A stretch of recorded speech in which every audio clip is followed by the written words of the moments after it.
Are you ready for career success? Your Career Podcast will help you to take control of your career. Now, would you like to take my 2-minute career success quiz to see if you're really ready for career success? You'll get your results, analysis, and recommendations for improvement immediately. Go to janejacksoncoach.com and take the quiz today. The link is in my show notes. Now, on with the show.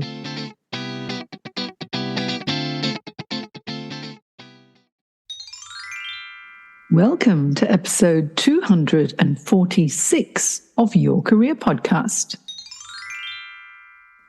My special guest on Your Career Podcast today is two-time LinkedIn top voice and entrepreneur, Martin Stark. He's a leading inspirational speaker and trailblazer who encourages people, teams, and organizations to employ courage as a habit and advises on meaningful inclusion. Featured on CNN, BBC Sport, ABC News, and in The Guardian, Martin is founder and CEO of the not-for-profit World Gay Boxing Championships. The championships aim to increase LGBTQIA participation and lead change in the sport. Martin delivered the world's first boxing competition for the LGBTQIA community and allies in February 2023. Having experienced a number of career transitions, Martin is also a skilled commercial negotiator and social impact expert with 15 years' experience as an IT strategic sourcing leader. Now, he was diagnosed with Addison's disease in 2006 after having been placed in 2 induced comas and living through his worst fear, a tracheotomy. Having undergone more than 70 hospital admissions and 4 major operations, Martin is passionate about health and well-being. His near-death experiences have driven him to lead the positive changes he wants to see in the world. Now, let's hear how Martin has found his purpose and developed exceptional resilience in this episode 246 of Your Career Podcast. And let's welcome Martin Stark to the show. Hi, Martin. Hi, Jane. Thanks for inviting me to join today. Before we begin, I would like to acknowledge the traditional custodians of the land where I currently am, the Gamma people, pay my respects to elders past, present and emerging, and extending that respect to all Aboriginal, Torres Strait Islander and First Nations people. Wonderful. Thank you so much. And I am very happy that you are on the show today because you are the master storyteller and you've gone through some really tough times in your life as well as some amazingly positive times. And you're the courage champion. You're an international speaker, an entrepreneur, and the founder of the World Gay Boxing Championships. But what I want to do is to find out, how did your career begin? So Martin, if I may, can you tell me about your early career aspirations when you were a child? I think I always wanted to work in a big office for a big company. We grew up in a small town in Lincolnshire in the UK, and my parents would take us to London a couple of times on the train. We'd get on the Intercity 125, and there was something exciting about being in London and a big city. So I always wanted to be part of that life. Not sure what it was, but it was always the big city lights and big offices and what they used to call the businessman.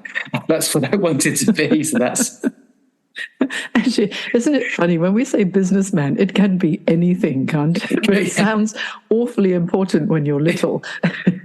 And I grew up in Hong Kong, which was, like bright lights, big city as well. And London was always this very special place that we would go to when we'd be on holidays. And there was just something quite magical about it. And so you wanted to be in business, but I'm not quite sure what. Yeah, and then I studied my A-levels. I did a languages degree. I studied French and German. At one stage, I wanted to work in Europe, and then I didn't. And what happened, there was a job for a team manager in a call centre where I grew up, for British Telecom. So that's how I got into the corporate world, is working in my hometown as a call centre manager. And I wanted to live overseas. America is where I wanted to go, but at the time it was very difficult to get a visa. and I travelled to Australia a few times. And the company I worked for, British Telecom, or BT as it's known, had an office in Sydney. So that my second visit to Australia where I visited, I used to ring up every week, can you give me a job? Can you give me a job? And I came over on a working holiday visa and they gave me a job. And that's how my start in Australia began. Well, it takes persistence, doesn't it? And sometimes it's a squeaky wheel that finally gets heard. And so, so growing up in Lincolnshire in the UK, and then you wanted to travel, and it's always an exciting thing when you're very young. Once you landed in Australia, how did you find it? I kept having to pinch myself because it was a dream for such a long time to want to live in Australia. And then it's happening. And it's really just starting a new life, making new friendships, finding your own home, starting a new life, meeting my husband 21 years ago. So all of those excited things that you think you may have planned for a life in one country, when you move somewhere else, it's such a more exciting dream. It's more daunting, but it's really living a life for you. Yeah. What did you find as the biggest difference between living in the UK as an Englishman and then coming to Australia? And, the culture in Australia is so different from in the UK. What was the biggest difference that you noticed? I found Australia more welcoming, and I'm a proud Australian now. The quality of life is so different. And just the exposure to different cultures. I grew up in a small town. It's a very welcoming place, but it wouldn't be what you would have called multicultural, and just being in Sydney and immersed. But just such a beautiful spirit that we have in Australia, and welcoming with open arms. I'm sure that would have happened in the UK, where I was filled as that fighting spirit, that community spirit we have in Australia, which has that slight edge over the UK. It's quite funny. You've just reminded me of a story. I'm half Chinese, half English, and my father was from Yorkshire, up north in the UK. And he met my mum in Hong Kong and Macau, and they got married. And back in 1952, when they got married, the local paper said, "Local boy marries Chinese woman." Shock horror. Yeah. It was, oh my goodness, what will the children turn out like? Well, like me. So it's interesting, isn't it? But in Sydney, you're absolutely right. It's very open, multicultural. It's like a melting pot of absolutely every nationality. And it's a wonderful place to be. So you joined, you traveled over to UK and you were with British Telecom, BT. Yeah. And how did your career continue to progress from there? So from there, one of the limitations is when you're working for one company and your visa is tied to that company, is you have to stay within that company. So I was working on a help desk for about 2.5 years. Then I moved into a service delivery role, implementing telecommunication services for global companies. And part of that role was actually managing suppliers, so managing Telstra and Optus from an operation perspective. And that's how I really got the bug for procurement. So I became a permanent resident, and then I had almost a year off from work due to illness. And then I'm back on the job market. And what do? Do I go back to what I was doing, or do I decide to really push forward and break out into procurement? And that's what happened. It took me some time, but I landed one role. They looked at my background and they gave me that opportunity. So that's how the procurement career started. Yeah, it's amazing because strategic sourcing, procurement, that's how your career progressed from Virgin Mobile, that you joined, and then Westpac, and then the University of Sydney. So you've moved into different industries, from technology and telco to finance and banking, and then the education sector. And always in a strategic sourcing role and ever increasing roles. So congratulations on a fabulous career there. But now here comes the interesting thing. You've had a lot of challenges. You said that you took a year off because of illness. I've been reading up on you a little bit more, Martin, and you've been in a coma. You've had a I can't even pronounce it, tracheotomy. You have to tell me if I've said it correctly. You've overcome an autoimmune disease, and now you are what you call yourself is the courage champion. And you speak about personal courage and overcoming challenges, yes? And as an international speaker now and entrepreneur, tell me, how did you get into that? just by giving something different a chance. I mean, in 2006, I had gallstones blocking my liver, ended up having been in 2 comas. I had a tracheotomy, almost died several times. Had major surgery, was diagnosed with a rare disease, which has almost killed me several times. I've been in 70 plus hospital admissions, 4 plus major surgeries, and I've had to navigate and battle with that throughout my career. So that's where the courage and overcoming adversity has come in.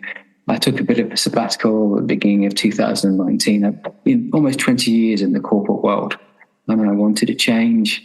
So I created a profile on LinkedIn, had no idea what I was doing, and just started posting content consistently. And I had some advice, just have a very simple and clear message. And that's what I did. First about procurement, then LGBTQ plus rights, speaking up for the community, courage. I spent 2 years at University of Sydney. I just loved working there. I had 1 contract in the procurement team. Just to see the difference you make when the students graduate or the first day at university, you're having an impact. And the best culture I've worked in is the University of Sydney Technology Department. Such a great CIO, a great leadership team. And I really felt I was making a significant contribution. I think my happiest times in my corporate career were the last 2 years, actually, working at the university. And then on the side, I was speaking about courage, inclusion, set up the not-for-profit World Gay Boxing Championships to combat homophobia, transphobia in sport, speak out about racism. All of that. I was interviewed by CNN, I've been on ABC News, BBC Sport interviewed me, and my claim to fame is for about 2 hours on the BBC Sport boxing website. The story above me was Muhammad Ali. The story below me was Anthony Joshua. So it was like the most famous boxer in the world. And Anthony Joshua at the time was the world heavyweight champion. There's Martin Stark, World Gay Boxing Championship. So for a few hours, I'm up there between the greatest and one of the best boxers currently in the world. Martin Stark, I hope you took a screenshot of that. I did. I did. Oh, how wonderful. I mean, congratulations. That's really exciting. And you're absolutely right. Working at the university and being there when people are just about to embark on their career and knowing that you were able to make a positive difference to them as well. You must have been quite a role model for them. And then now with your World Gay Boxing Championship, how did you set it up? That must have been a lot of work, and you would have needed sponsors. And just tell me, how did it all begin? So that all began by communicating a vision. It was just an idea, posting content consistently, mainly through LinkedIn and other forms of social media, and that actually attracted the attention of journalists, and I started getting interviews. So then I created a not-for-profit, harnessing my corporate skills, and I have an excellent board. So people who've got an excellent professional background, my lawyer, for example, help with the constitution, the registration, other people with operational, financial, strategic experience. So all those procurement skills, relationship management. And then from that, with the purpose, building relationships with Boxing Australia and Boxing New South Wales have been incredible. Relationships with Mardi Gras, Sydney World Pride, reaching out to the boxing community. And look, it's taken a lot of grunt work from me to drive that forward. So any trailblazer, people think it's easy. It's easy for the person after. It's easier for the person afterwards. But for the trailblazer, they're the ones who have to push through. And afterwards, people say, how did you do it? You just had the gumption and the guts and the relentless to get things there. You think about great people who've achieved in their business careers and they become a CEO or a unicorn. They've generally had the gumption to get there and just do it.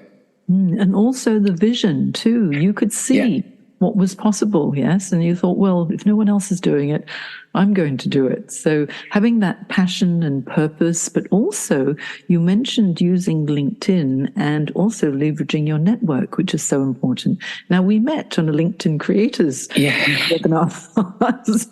And I was so inspired by what you were saying that I thought, okay, we must hear your story on your career podcast as well. So LinkedIn is a fantastic platform, isn't it, to really get your message out, to make connections, and to develop genuine, authentic connections with people who genuinely you can help and they can help you too, yes?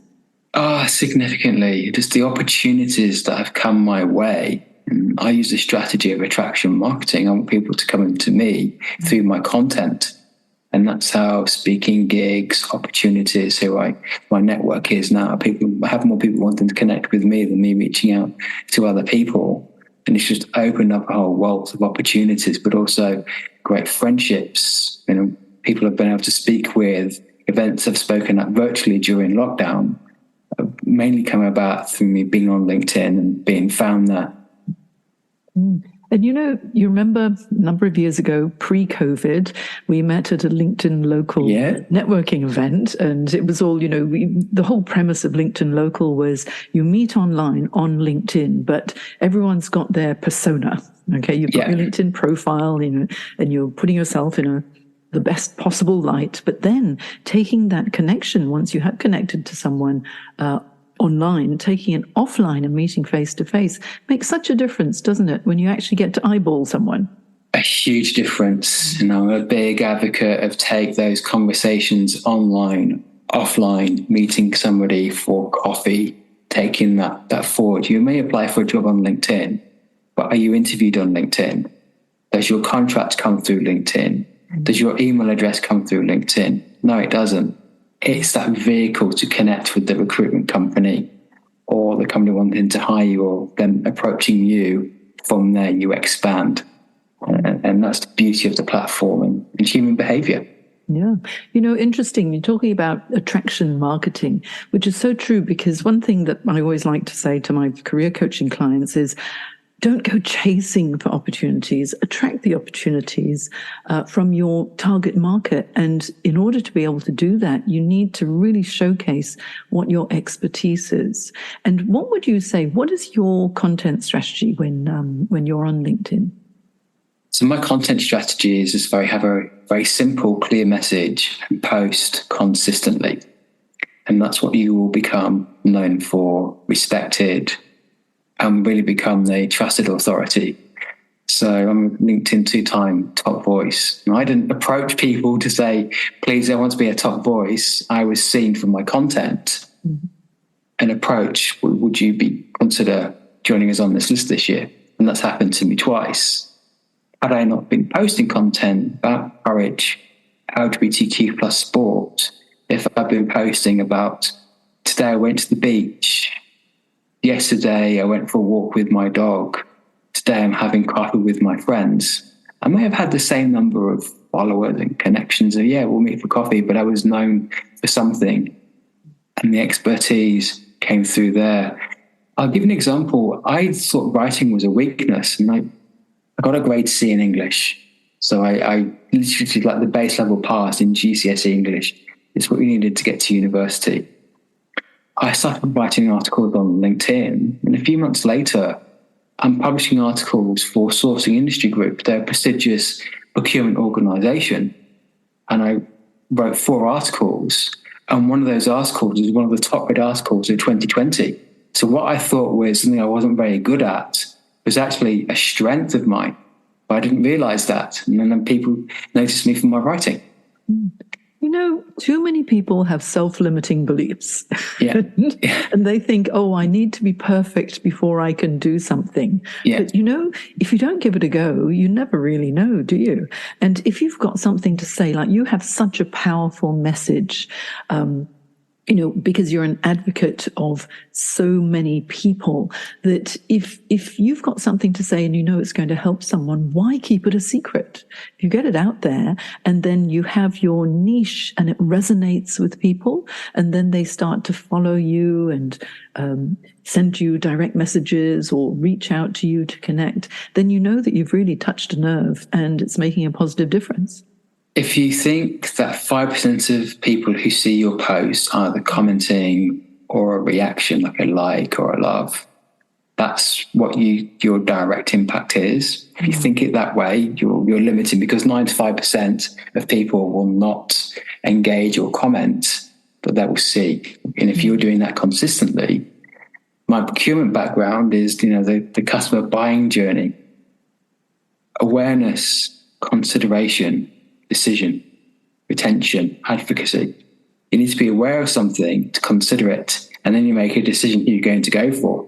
Now, if you're sitting at home, yes, I run a career management company, but I don't tell anybody, or I don't post consistently. If I need a career management company, am I going to come and find you? Maybe. But if you're posting consistently, sharing advice, coming across as the expert, leading with value, oh, I need advice. Jane, I saw her post the other day.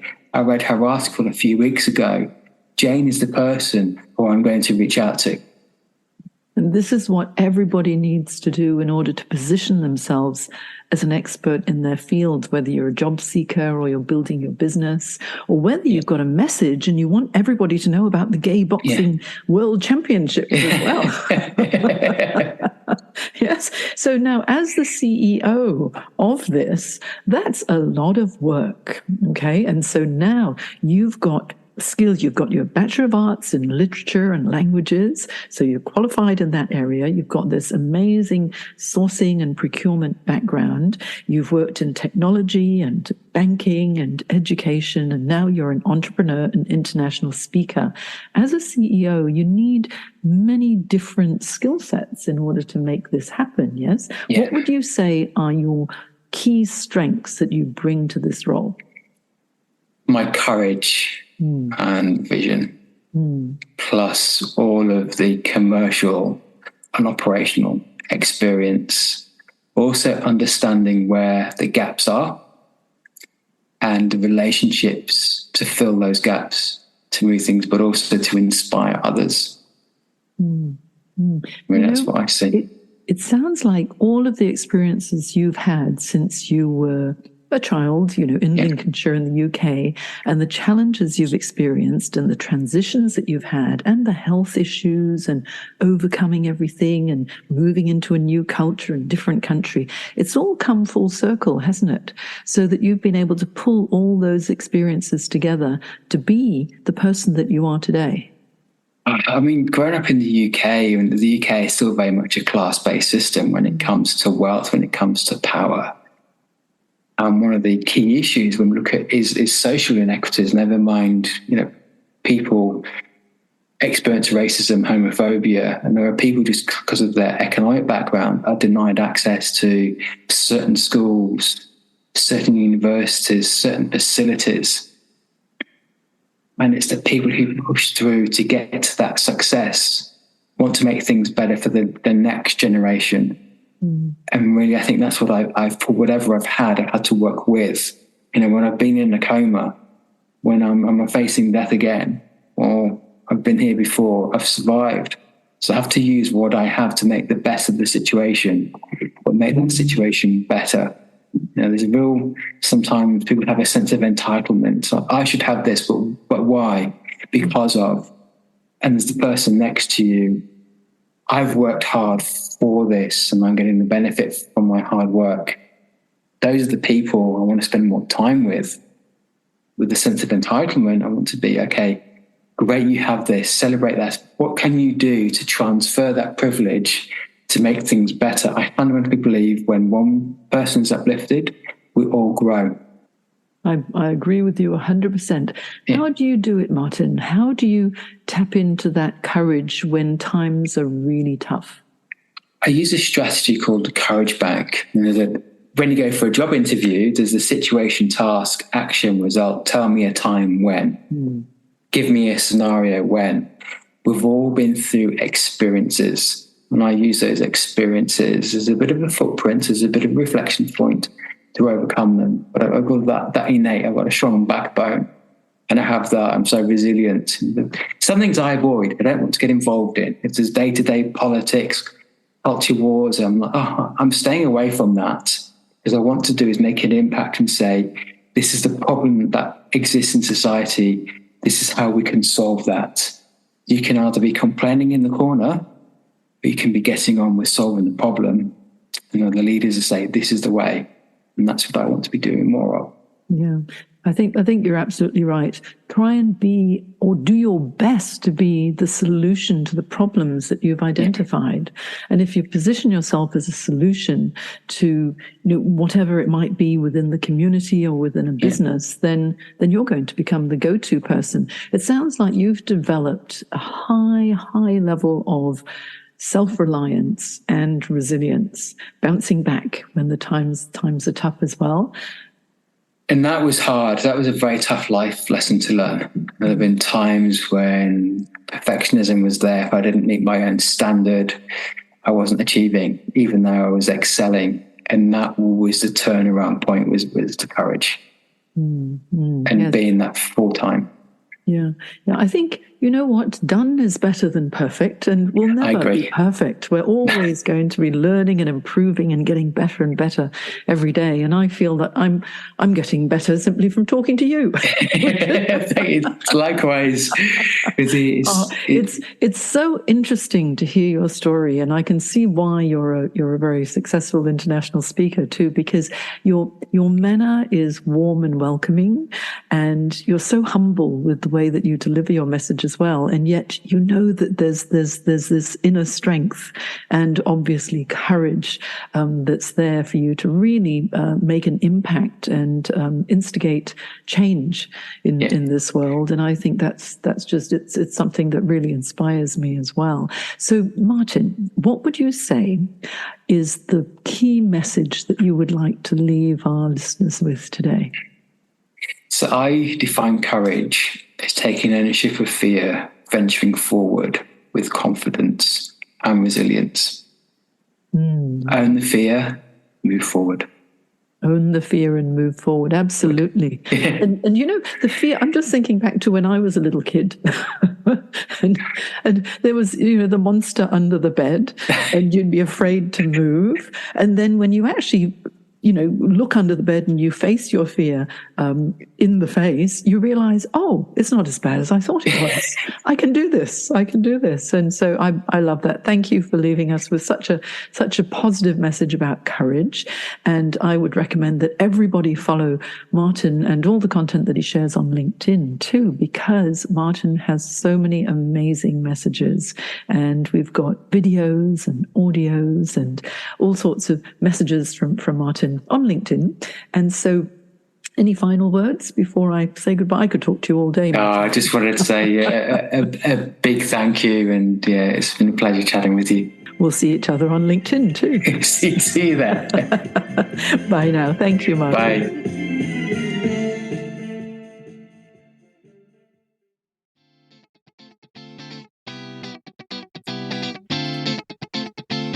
Thanks for joining me today. For affordable career help, please check out my Career Success Program. I provide a unique blend of online and live career coaching to help you take control of every aspect of your career or career change. If you aren't where you want to be in your career, let's talk. Check it out at thecareersacademy.online. The links are in my show notes.